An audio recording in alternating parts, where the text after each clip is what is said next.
তুমি আসো প্লিজ, তোমার কাছে একটাই চাও, আমার মেয়েটার জীবন নষ্ট করো না।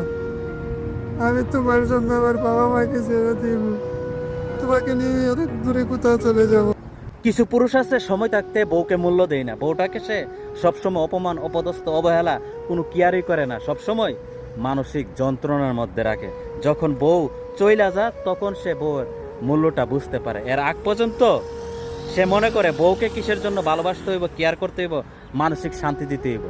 যত সব ভালোবাসা আছে শুধু মা বাবাকে দিতে হইব, পরিবারের অন্যান্য সদস্যদেরকে দিতে হইব। সে এটা বুঝতে রাজি না যে মা বাবার ভালোবাসা আর বউর ভালোবাসা কিন্তু এক না।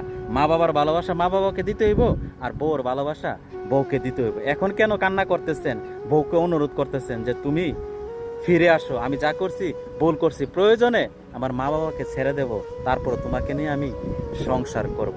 আপনার বউ কিন্তু কোনোদিনও এটা বলে নাই যে তোমার মা বাবাকে ছেড়ে দাও, শুধু আমাকে ভালোবাসো, আমাকে নিয়ে ঘর সংসার করো।